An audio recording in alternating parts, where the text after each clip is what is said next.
Unsure of your dream? Study abroad destination? Clear your doubts. Videsh Consult. Call 9676502888. Hi, welcome to iDream. మనకి IPL start అవుతుందనగానే మనం అన్ని టీంల బలాబలాలు అనాలిసిస్లు start చేసాం. కానీ ఆర్సీబీని వదిలేస్తే ఎలా? భయంకరమైన ఫ్యాన్ బేస్ ఉన్న టీం ఆర్సీబీ. ఇప్పుడు ఆర్సీబీ టీం గురించి మాట్లాడడానికి చాణక్య మనతో ఉన్నారు. చాణక్యని అడిగి మరిన్ని విశేషాలు తెలుసుకుందాం. చాణక్య, అన్ని టీముల గురించి మాట్లాడుకుంటున్నాం, బట్ ఆర్సీబీని వదిలేసాం. ఆర్సీబీ అంటే కోహ్లీ అంటే భయంకరమైన ఫ్యాన్ బేస్. ఇప్పటిదాకా వాళ్ళు కప్పు కొట్టలేదు, కానీ వాళ్ళకున్న ఫ్యాన్ బేస్ మాత్రం మిగతా ఏ టీమ్స్కి లేదు. ఈ సీజన్లో ఐపీఎల్ సీజన్లో ఆర్సీబీ ఎంత స్ట్రాంగ్గా ఉంది? స్ట్రాంగ్ గురించి మాట్లాడుకునే ముందు ఆ ఒక టీం యొక్క హైలైట్స్ అనేది కూడా కొన్ని మాట్లాడుకున్నారు రాజా గారు. మెయిన్గా అన్బాక్స్ ఈవెంట్ అని చెప్పేసి మొన్న జరిగింది. ఎంత గ్రాండ్గా జరిగిందో చూసాం. అదేంటో కప్పు గెలుచుకున్న తర్వాత చేసే ఈవెంట్ ఎలా ఉంటుందో వీళ్ళు ముందే ఆ సెలబ్రేషన్ స్టార్ట్ చేశారేమో అనిపించేలా ఉంది. అండ్ దీని మీద కొన్ని మిక్స్డ్ ఫీలింగ్స్తో వచ్చిన మీమ్స్ కానీ, అండ్ వేరే ఆపోజిట్ టీమ్స్ ఉన్న ఫ్యాన్స్, ఆ మీమర్స్ వాళ్ళందరూ కూడా వీళ్ళేంటారా ఇప్పుడే ఇలా చేసేస్తున్నారు అనే టైప్ ఆఫ్ అనేది చేశారు. కానీ సో ఇట్ వాస్ ఒక భయంకరమైన ఫ్యాన్ బేస్ ఉన్న టీంలో ఆర్సీబీ. దానికి కారణం ఓన్లీ కారణం అంటే it was Virat Kohli. So starting నుంచి ఎప్పుడైతే ఐపీఎల్ స్టార్ట్ అయిందో అప్పటి నుంచి ఇప్పటి వరకు కేవలం ఒకే టీం తరపున ఆడుతున్న వన్ ఆఫ్ ద ప్లేయర్లో సో విరాట్ కోహ్లీ కూడా ఒకరు కాబట్టి సో అందుకే ఆ లాయల్ ఫ్యాన్ బేస్ అనేది కూడా ఉంది. అండ్ వాళ్ళు ఎప్పుడు రెగ్యులర్గా యూజ్ చేసే ట్యాగ్ లైన్ మాత్రం ఈసారి ఎందుకో యూజ్ చేయట్లేదు, తగ్గించారు కదా, చాలా తగ్గించారు. ఈసారి కప్పు నమ్మదే అని వాళ్ళు ట్యాగ్ లైన్ని ఈసారి మార్చేశారు. ఈవెన్ డివిలియర్స్తో కూడా కోహ్లీ చెప్పాడు ఈ ట్యాగ్ లైన్ మాత్రం యూజ్ చెయ్యొద్దు అని చెప్పేసి. మరి ఎక్స్ వేదికగా కూడా మనకు కూడా అర్థమైంది. అండ్ ఎందుకంటే ఆ స్లోగన్ వాళ్ళకు సరిగ్గా పనిచేయట్లేదు అనుకుంటా. అవును. అండ్ కొన్ని యాడ్స్ ప్రకారం కూడా మనం చూస్తున్నాం. So this is an 18th season కాబట్టి కోహ్లీ యొక్క జెర్సీ నెంబర్ కూడా 18 సేమ్ ఈ సీజన్ మాత్రం కొట్టబోతున్నాము మేమని చెప్పేసి ఆ ఊహ జనకంలో ఉన్నారు. కొత్త సెంటిమెంట్, కొంత సెంటిమెంట్. క్రికెట్ విషయంలోకి వచ్చేటప్పుడు సెంటిమెంట్లు ఎంతవరకు పనిచేస్తాయో లేదో తెలీదు. 18 అంటున్నారు. కాకపోతే సిఎస్కే వాళ్ళు అయితే ధోని యొక్క ఆఖరి ఇది కాబట్టి కప్పు కొట్టేది మేమే అంటున్నారు. ఇంకా బ్యాటింగ్ లైనప్ విషయానికి వచ్చేటప్పటికి అటు పంజాబ్ స్ట్రాంగ్గా ఉంది, ఎస్ఆర్హెచ్ అయితే భయంకరమైన బీభత్సంగా ఉంది. అండ్ ఎంఐ గురించి మనం చెప్పుకోవాలి. ఎస్, ఇలా అన్ని టీమ్స్ కూడా వాళ్ళ సొంత బలాలతో కూడా మరి ముందుకెళ్తూ ఉన్నారు. కాబట్టి coming to the RCB team ఈసారి ఎక్కువగా ఆప్షన్ విషయంలో అయితే ఫస్ట్ డే నిజంగా చాలా వరకు డిసప్పాయింట్ చేశారే అని అనుకున్నాం. ఏంటంటే కేఎల్ రాహుల్ని వదిలేశారు. అండ్ 14 కోట్లకే వస్తున్న కేఎల్ రాహుల్ అయితే తన ఒక ఎక్స్ప్రెషన్ అంటే తన ఒక ఆశను కూడా డైరెక్ట్గానే చెప్పాడు. ఏంటంటే నేను ఆర్సీబీ తరపున ఆడాలని ఉంది అని చెప్పి డైరెక్ట్గా ఏ ప్లేయర్ చెప్పడు, కానీ బహిరంగంగా చెప్పాడు. కానీ తనని తీసుకురాకుండా ఒకనొక టైంలో వెంకటేష్ అయ్యర్ కోసం 23 కోట్ల వరకు కూడా వెళ్ళారు. అది ఎందుకో ఏంటో కూడా అర్థం కాలేదు. ఒక లోకల్ బాయ్ అయినా మరి కేఎల్ రాహుల్ని తీసుకొని వచ్చింటే బాగుండేదని చాలామంది అనుకున్నారు. అదే వన్ ఆఫ్ ద బిగ్ డిసప్పాయింట్మెంట్లో మాత్రం ఫ్యాన్స్ విషయంలో అది మాత్రం ఉండింది. ఒకవేళ కేఎల్ రాహుల్ ఉండింటే పరిస్థితి వేరుగా ఉండేదేమో, ఆ లోకల్ ప్రభావం. అండ్ క్రికెట్ తెలిసిన వాళ్ళు కూడా సగం మందికి తెలియదు ఎవరు రజత్ పట్టిదార్ అని చెప్పేసి అని అనుకున్నారు. ఇప్పుడు ఆర్సీబీ కెప్టెన్గా అందరికీ ఎలా చేశాడు, రజిత్ పటిదార్ని కెప్టెన్గా అనౌన్స్ చేశారు. ఆ కెప్టెన్గా అనౌన్స్ చేసిన తర్వాత అసలు ఈ రజిత్ పటిదార్ ఎవరు అని చెప్పేసి ఎక్కువగా గూగుల్ సెర్చ్ జరిగే ఉంటుందేమో. ఎందుకంటే మన ఇండియా తరఫున కేవలం 1-2 మ్యాచ్లు మాత్రమే ఆడాడు, అది కూడా T20s తరఫున. అంత పెద్ద ట్రాక్ రికార్డ్ లేదు. కానీ ప్రీవియస్ సీజన్లో అయితే ఆర్సీబీ తరఫున తనైతే ఒక మూల స్తంభంలో నిలబడి సో కొన్ని మ్యాచెస్ని కూడా గెలిపించిన టీం మెంబర్స్లో తను కూడా ఒకడు. కాబట్టి టీం అతని మీద ఎక్కువగా ఆశలనేది కూడా పెట్టుకుంది. ద ఫ్యూచర్, సో ఆర్సీబీకి ద ఫ్యూచర్ మరి తనైతే బాగుంటుంది అనుకొని రజిత్ పటిదార్ మీద నమ్మకం పెట్టుకుంది కాబట్టి సో తన మీద వెళ్ళిపోయింది. ఒకసారి మనం బ్యాటింగ్ ఆర్డర్ చూద్దాం. ఎగ్జాక్ట్లీ, బ్యాటింగ్ ఆర్డర్ విషయానికి వచ్చేటప్పటికి obviously Kohli and Rajith Patidar and ఇంకొకరు దేవదత్ పడికల్. ఎక్కడైతే మరి స్టార్ట్ చేశాడో దేవదత్ పడికల్ మళ్ళీ హోమ్కే వచ్చేసినట్టు. చాలా మంది ప్లేయర్స్ హోమ్కి వచ్చిన తర్వాత ఆ ఫీలింగ్ వేరు ఉంటుంది కదా. అలాగే ఓపెనర్స్ విషయంలో కూడా దేవదత్ పడికల్ వచ్చి జాయిన్ అయ్యాడు. అండ్ ఆ తర్వాత అయితే మరి ఇంగ్లీష్ బ్యాట్స్మెన్ అయిన Phil Salt, wicket keeping come batsmen. అవును, తన ఎంత విధ్వంసకరమైన బ్యాట్స్మెన్ మనందరికీ తెలుసు. సో తను కూడా ఇప్పుడైతే టీంలో స్క్వాడ్లో జాయిన్ అయ్యాడు.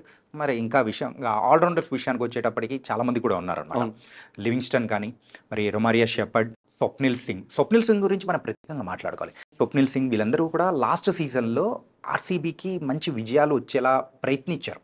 మెయిన్గా సీనియర్స్ ఎక్కడైతే వాళ్ళు ఫెయిల్ అవుతూ వస్తున్నారో అలాంటి టైంలో వీళ్ళు ఒక 1 స్టెప్ ఫార్వర్డ్ అయ్యి విజయాలు అందించారు కాబట్టి సో వాళ్ళ దగ్గర నుంచి మంచి పర్ఫార్మెన్స్ ఉంది, the future of the RCB వీళ్ళందరూ కూడా అనుకోవచ్చు అని చెప్పి వాళ్ళని కూడా ట్రైన్ చేసే అవకాశాలు కొంతమందిని అలాగే అట్టి పెట్టుకున్నారు. ఇలాంటి పరిస్థితుల్లో వాళ్ళ మీద నమ్మకాలు అనేది కూడా ఎక్కువగా ఉన్నాయి. అండ్ నేను అనేది ఏంటంటే ఆర్డర్ ఒకసారి మాట్లాడుకున్నాం, ఎలా ఉంటుంది ఆర్డర్, బ్యాటింగ్ ఆర్డర్? ఆర్డర్ విషయానికి వచ్చేటప్పటికి ఫస్ట్ ఫిల్ సాల్ట్తో పాటు ఓపెనింగ్ చేసేది అయితే విరాట్ కోహ్లీ. ఓకే. సో వీళ్ళిద్దరు మాత్రం పక్కా ఉంటారు. సెకండ్ డౌన్ వచ్చేటప్పటికి దేవదత్ పడికల్ ఉన్నాడు. సో దేవదత్ పడికల్, రజిత్ పటిదార్ వీళ్ళిద్దరి మధ్యలో so 1 down and second down ఈ 2 పొజిషన్లో కొంచెం స్వాప్ జరిగే అవకాశాలు ఉంటాయి పరిస్థితులను బట్టి, సిచ్యువేషన్స్ తగ్గట్టు చేంజ్ అవుతుంటారు. దెన్ దాని తర్వాత నెక్స్ట్ వచ్చేది ఇంకా 5th పొజిషన్లో లివింగ్స్టన్ వచ్చేస్తాడు. సో ఇంకా అక్కడి నుంచి మొదలు పెట్టుకుంటూ వెళ్ళిపోతారు అనమాట. లివింగ్స్టన్ తర్వాత Tim David. Okay. So Tim డేవిడ్ని వాళ్ళు ప్రత్యేకంగా తీసుకుంది కూడా ఆ పొజిషన్ని స్ట్రాంగ్ చేసుకోవాలి. ఒక ఫినిషర్ రోల్లో మనకైతే లాస్ట్ సీజన్స్లో కూడా చూసాము. ఆ ఫినిషర్ రోల్లో మరి మ్యాక్స్వెల్ని ట్రై చేశారు, చాలా మందిని ట్రై చేశారు, కానీ వాళ్ళకి అనుకున్నంత రిజల్ట్స్ ఏదైతే రాలేదు. అందుకోసం ఇక్కడైతే సో టిమ్ డేవిడ్ అండ్ తనకంటే ముందు లివింగ్స్టన్, సో ఇద్దరు కూడా మంచి విధ్వంసకరు. అంటే వాళ్ళదైన రోజులో వాళ్ళని ఆపడం ఎవరి వల్ల కాదు. ఇన్ఫ్యాక్ట్ చిన్న గ్రౌండ్ అయిన చిన్నస్వామి స్టేడియంలో చాలా చక్కగా సరిపోతుంటుంది బౌండరీలు కొట్టడానికి కానీ సిక్సర్స్ కొట్టడానికి. టిమ్ డేవిడ్ ఆస్ట్రేలియా గ్రౌండ్ లో కొడుతుంటేనే జనాలు ఇల్లు కొడుతుంటది. ఎగ్జాక్ట్ అంత పెద్ద గ్రౌండ్స్ లో. ఇప్పుడు చిన్నస్వామి స్టేడియంలో నువ్వు చెప్పినట్టు అక్కడ సర్కిల్ చాలా తక్కువ ఉంటుంది డిస్టెన్స్.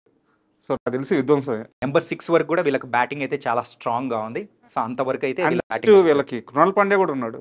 కృణాల్ పాండ్యా ఒక బౌలింగ్ ఆల్రౌండర్గా మనం చెప్పుకోవచ్చు. ఎందుకంటే తన బ్యాటింగ్ విషయంలో కూడా మన సౌరాష్ట్ర తరఫున ఆడుతున్నప్పుడు కూడా బ్యాటింగ్లో కూడా చాలా చక్కగా చేశాడు. కాబట్టి ఒక ఆల్రౌండింగ్ పొజిషన్లో బ్యాటింగ్ కమ్ బౌలింగ్ విషయంలో కృణాల్ పాండ్యా ఈజ్ 7th పొజిషన్లో సరిపోతారు అనమాట. అండ్ ఆక్షన్ అప్పుడు ఆర్సీబీ టీం ఆక్షన్ విధానాన్ని కానీ వాళ్ళ ఐడియాలజీని కానీ వాళ్ళ పాలసీలను కానీ చాలా మంది ట్రోల్ చేశారు, అందరినీ వదిలేస్తున్నారు, ఎవరినో తెచ్చుకుంటున్నారని. బట్ ఫైనల్గా పేపర్ మీద చూసినప్పుడు మాత్రం వాళ్ళ టీం బాగానే ఉందనిపిస్తుంది. బాగానే ఉంది. అంటే వాళ్ళు ఫస్ట్ డే చేసిన పొరపాట్లు సెకండ్ డే మాత్రం చేయలేదన్నమాట. ఒక స్ట్రాంగ్ టీంని కోపప్ చేసుకునే విషయంలో మాత్రం సెకండ్ డే మాత్రం చాలా జాగ్రత్తగా ఆచితూచి అడుగులేసి సో వాళ్ళకి కావాల్సిన టీంని అయితే పిక్ చేసుకున్నారు. ఇన్ఫ్యాక్ట్ చెప్పాలంటే ఒక మంచి టీంనే పిక్ చేసుకున్నారు. అంటే till the 7th batting position వరకు కూడా, అంటే ఈ 7 మెంబర్స్ కూడా ఒక విధ్వంసకరమైన బ్యాట్స్మెన్స్ అండ్ చాలా చక్కగా ఇన్నింగ్స్ బిల్డ్ చేసే వాళ్ళు ఉన్నారు. వాళ్ళతో పాటు ఫినిషింగ్ రోల్ని కూడా పర్ఫెక్ట్గా నిర్వర్తించే ఒక విధ్వంసకరమైన బ్యాట్స్మెన్. ఒకరైతే ఆస్ట్రేలియా నుంచి వచ్చిన టిమ్ డేవిడ్ అయితే, ఇంకొకరు ఇంగ్లాండ్ నుంచి వచ్చిన లివింగ్స్టన్. వీళ్ళిద్దరిని సెట్ చేశారనమాట మిడిల్ ఆర్డర్లో. సో 7th ఆర్డర్ వరకు ప్రాబ్లం ఏమి ఉండదు అనమాట. అండ్ చాణక్య మనం మాట్లాడుకున్నాం 7th 8th కూడా స్వప్నిల్ సింగ్ ఉన్నాడు. సో ఇప్పుడంటే మనకి బ్యాటింగ్ అట్లా 8th వరకు వేసుకున్నాం. యాక్చువల్గా స్వప్నిల్ సింగ్ విషయం కానీ అక్కడ జితేష్ శర్మ విషయంలో వీళ్ళను ఇంపాక్ట్ ప్లేయర్స్గా ఆడించే అవకాశాలు ఎక్కువగా ఉంటాయి. ఎందుకంటే ఇంపాక్ట్ ప్లేయర్ విషయంలో వీళ్ళను అంటే ప్రయోగించే ప్రయత్నాలు మాత్రం ఖచ్చితంగా ఉంటాయి. ఎందుకంటే 8th పొజిషన్ నుంచి ఏమవుతుందంటే సుయాన్ శర్మ సో ఒక పర్ఫెక్ట్ ఒక మిస్టరీ స్పిన్నర్లా కూడా వాళ్ళను ఆడించే అవకాశం ఉంటుంది. అండ్ లాస్ట్ టైం కేకేఆర్ తరఫున ఆడేటప్పుడు కూడా సుయాన్ శర్మకి ఒక మంచి రికార్డ్ అనేది కూడా ఉంది.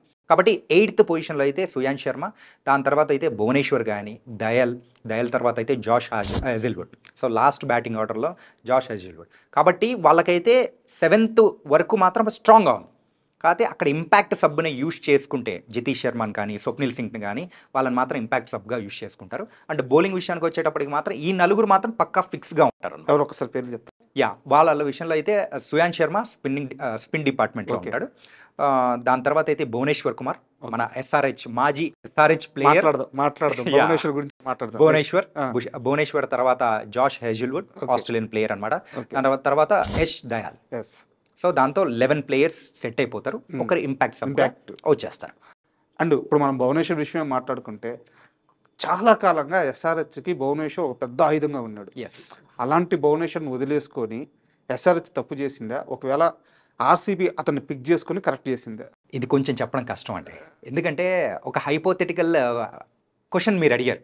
ఎందుకంటే భువనేశ్వర్ ఉంటే దట్స్ వాజ్ అనే ఎమోషన్. చాలా రోజుల నుంచి మన టీం తరఫున ఆడుతున్నాడు. భువనేశ్వర్ ఉంటే తన స్వింగ్ బాల్స్ మరైతే వికెట్లు తీసిన విధానం కానీ, స్టార్టింగ్ ఓవర్స్ కానీ, డెత్ ఓవర్స్లో కానీ ఎంత ఇంపాక్ట్ చూపిస్తాడో మనందరికీ తెలుసు. అలాంటి భువనేశ్వర్ లేకపోవడం, ఎస్ఆర్హెచ్లో ఏదో లోటు ఉంది అని అనుకున్న టైంలో తన ప్లేస్ని కాంపన్సేట్ చేసే విధంగా మొహమ్మద్ షమీని తీసుకొని వచ్చి పెట్టారు. దాంతో మన వాళ్ళు కూడా పెద్ద లోట్ అని ఫీల్ అవ్వట్లేదు. కాబట్టి ఫామ్ కోల్పోయాడు భువనేశ్వర్ కుమార్. అండ్ రీసెంట్గా అయితే మరి బీసీసీఐ కాంట్రాక్ట్లోంచి కూడా పక్కకు తొలగించారు. సో అండ్ ఎక్కడ ఆడుతున్నా కానీ తన దగ్గర నుంచి రావాల్సిన పర్ఫార్మెన్స్ అనేది రావట్లేదు. కాబట్టి ఎక్కువగా ఎస్ఆర్హెచ్ మేనేజ్మెంట్ అనేది కూడా తన మీద నమ్మకం చూపెట్టలేదు. కానీ ఆర్సీబీ అయితే పాస్ట్ రికార్డ్స్ ఐపీఎల్లో అయితే భువనేశ్వర్ కుమార్ ఖచ్చితంగా ఇంపాక్ట్ చూపిస్తాడు. ఖచ్చితంగా ఒక 4 మ్యాచ్లో ఇంపాక్ట్ చూపించినా కానీ పరిస్థితులు మారిపోతాయి. ఇంకా వేరే వాళ్ళ ప్లేసెస్ని కూడా గండి కొట్టే అవకాశాలు ఉంటాయి కాబట్టి అందుకోసం భువనేశ్వర్ కుమార్ మీద అయితే తనకు కూడా ఒక అవకాశం అనేది కూడా ఇచ్చారు. అండ్ ఇప్పుడు మనం మాట్లాడుకుంటే బ్యాటింగ్ బౌలింగ్ మాట్లాడుకుంటే మనకు ప్లేయింగ్ 11 ఆల్మోస్ట్ వచ్చేసింది. సో మనం మళ్ళీ ప్రత్యేకంగా ప్లేయింగ్ 11కి వెళ్ళాల్సిన అవసరం లేదు. Yes. బట్ ఇక్కడ నా క్వశ్చన్ ఏంటంటే వీళ్ళ బ్యాకప్ ఎంత స్ట్రాంగ్గా ఉంది? బ్యాకప్ విషయంలో చాలా స్ట్రాంగ్ ఉందండి. మెయిన్గా మిడిల్ ఆర్డర్ విషయంలో లివింగ్స్టన్ కానీ టిమ్ డేవిడ్ కానీ ఫెయిల్ అయిపోయినా కానీ వెస్టిండీస్ నుంచి తీసుకొని వచ్చిన రొమారియో షెపర్డ్ అవును, అంటే లాస్ట్ సీజన్లో కూడా తను ఆడిన ఒక ఇన్నింగ్స్ అయితే నిజంగా ఒక నైట్ మేర్ లాగా కూడా నిలబడిపోయింది అనమాట ప్రత్యర్థులకి. అలాంటి బ్యాట్స్మెన్ ఈవెన్ బౌలింగ్ చేస్తాడు, బ్యాటింగ్ ఒక ఆల్రౌండింగ్ డిపార్ట్మెంట్లో. ఒకవేళ లివింగ్స్టన్ కానీ వీళ్ళిద్దరిలో ఎవరు ఫెయిల్ అయిపోయినా కానీ వాళ్ళని కాంపన్సేట్ చేయడానికి బెంచ్ మీద అయితే రొమారియో షెపర్డ్ రెడీగా ఉన్నాడు. ఓకే. సో ఇమీడియట్గా నేను వచ్చేస్తా అన్నట్టు అయిపోయారు అనమాట. కమింగ్ టు ద బౌలింగ్ డిపార్ట్మెంట్లో వీళ్ళు కొంచెం స్మార్ట్గా ఆలోచించారని చెప్పుకోవాలి.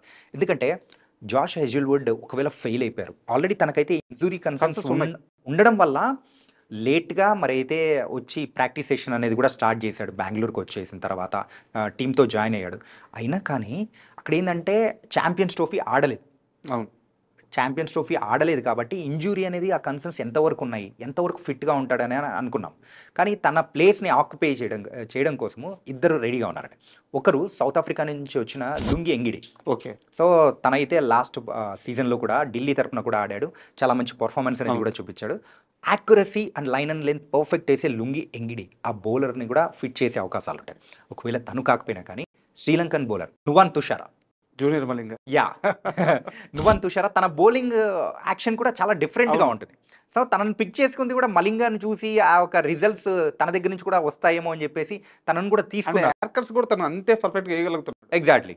కాబట్టి తనను కూడా ట్రై చేసే అవకాశాలు ఉంటాయి. స్టార్టింగ్ మ్యాచెస్లో జాష్ హెజిల్వుడ్ అందుబాటులో ఉండే అవకాశాలు తక్కువగా ఉన్నాయని రిపోర్ట్స్ వస్తున్నాయి. కాబట్టి అతని ప్లేస్లో వీళ్ళిద్దరిని ట్రై చేసే అవకాశాలు ఉంటాయి. ఇంకోటి ఏంటంటే లివింగ్స్టోన్, ఈ మధ్యకాలంలో ఇంగ్లాండ్ టీంలో తన పర్ఫార్మెన్స్ అంత గొప్పగా ఏం లేదు. బట్ లివింగ్స్టోన్ కొనుక్కున్న తర్వాత చాలామంది విమర్శలు చేస్తే ఆర్సీబీ ఫ్యాన్స్ కానీ వాళ్ళు చెప్తున్న ఒక ఇంట్రెస్టింగ్ పాయింట్ చెప్తున్నారు. ఐపీఎల్ స్టార్టింగ్లో పిచ్చులన్నీ ఫ్రెష్గా ఉంటాయి, బ్యాట్స్మెన్కి అనుకూలంగా ఉంటాయి. సీజన్ ఫస్ట్ పార్ట్ మొత్తం లివింగ్స్టోన్ చేత ఆడించుకుంటాము. తరువాత పిచ్ స్లో అయిపోయిన తర్వాత బితిల్ చేత ఆడించుకుంటాం, తన స్పిన్ బాగా ఆడగలరు, బ్యాకప్ పెట్టుకున్నాము. అంటే మీకు ఆర్సీబీ ఫ్యాన్స్ గురించి తెలిసిందే, వాళ్ళ మీద మాట పడినారు. వాళ్ళు చెప్తున్న థియరీ ఇది ఎంతవరకు వర్కౌట్ అవుతుంది? ఇన్ఫాక్ట్ చెప్పాలంటే వాళ్ళు చెప్పిన దాని వరకు కరెక్టే అండి. రాను పిచ్చెస్ అంతా స్లో అయిపోతూ ఉంటుంది. ఎవరైతే హోమ్ టీం తరపున ఆడుతుంటారో ఆ పిచ్చెస్ కంప్లీట్ స్లో అవుతుంటుంది. కానీ కొన్నిసార్లు ఫ్రెష్ పిచ్చెస్ వేసినప్పుడు అక్కడ కొన్ని అద్భుతాలు జరిగిన అవకాశాలు ఉన్నాయి.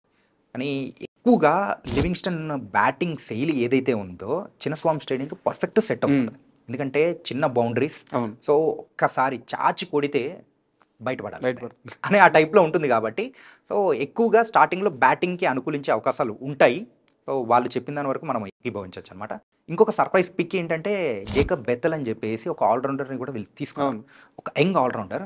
సో తన దగ్గర నుంచి కూడా మంచి పర్ఫార్మెన్సెస్ కూడా వచ్చే అవకాశాలు ఉన్నాయి. ఎందుకంటే డొమెస్టిక్లో కానీ వేరే విషయాల్లో కానీ తనను కూడా తీసుకోవడం ఒక సర్ప్రైజ్ అనుకున్నారు. కానీ తనను కూడా యూజ్ చేసే అవకాశాలు ఉన్నాయి. ఇప్పుడు మనం టీం గురించి మాట్లాడుకున్నాం, 11 కూడా ఆల్మోస్ట్ మనకు కన్ఫర్మ్ అయిపోయింది. ఇప్పుడు వీళ్ళందరిలో ఆర్సీబీకి ఎక్స్పెక్టెడ్ ప్లేయర్ అంటే ఎవరు చెప్తారు? కళ్ళు మూసుకొని ఒకరి పేరే చెప్తామండి, వేరే వాళ్ళ పేర్లు ఏవి రావు.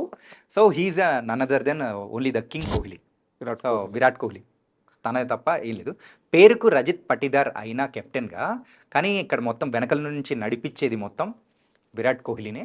మనము ఇక్కడైతే సిఎస్కే విషయంలో పేరుకి రుతురాజ్ గైక్వాడే అయినా కానీ వెనకల నుంచి నడిపించేది మొత్తం ధోని అన్నట్టు.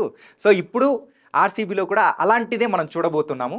తన యొక్క అగ్రెషన్ కానీ ఫీల్డ్లో ఉన్నప్పుడు తను చేసే ఒక ఎనర్జీ మిగతా టీం మెంబర్స్ కూడా పాస్ అని అయ్యేటట్టు ఇచ్చే ఎనర్జీ మాత్రం చాలా డిఫరెంట్గా ఉంటుంది. So he is one of the successful captain for Indian team. కాబట్టి తన దగ్గర నుంచి నేర్చుకోవడానికి కూడా రజిత్ పటిదార్కి చాలా ఉంటుంది. అండ్ చాలామంది అనుకున్నాం ఏంటంటే రజిత్ పటిదార్ని కెప్టెన్గా అనౌన్స్ చేసే ముందు విరాట్ కోహ్లీనే కెప్టెన్ అని చెప్పేసి అందరం అనుకున్నాం. అవును. కానీ సర్ప్రైజింగ్గా సో రజిత్ పట్టిదార్ కోహ్లీని అడిగారు, తను రిజెక్ట్ చేశాడు అని చెప్పి కూడా ఒక టాక్ వచ్చింది. యా అక్కడైతే మిక్స్డ్ టాక్స్ అయితే వస్తున్నాయి. పర్ఫెక్ట్గా అయితే మనకు బయటికి రాలేదు కాబట్టి we can't say.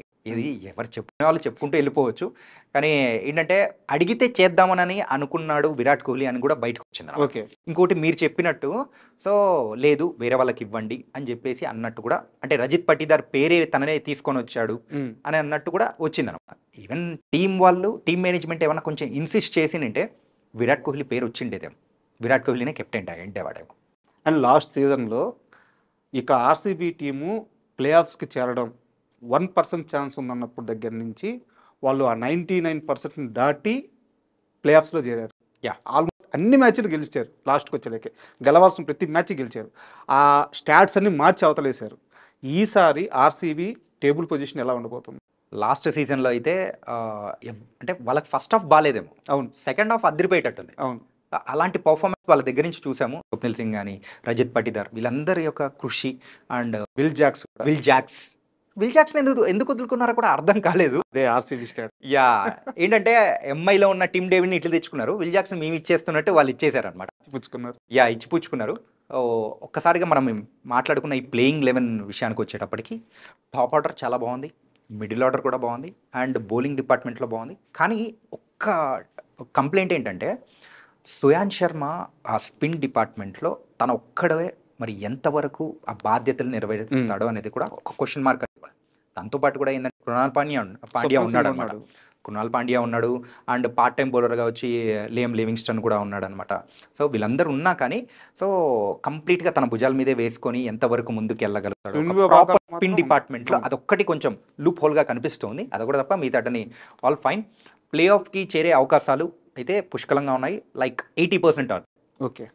And last question, yeah ఎప్పట్లాగే వీళ్ళకి కాంపిటీటర్ అంటే ఎవరంటారు? వీళ్ళకి కాంపిటేటర్ చెప్పడం కష్టం అండి.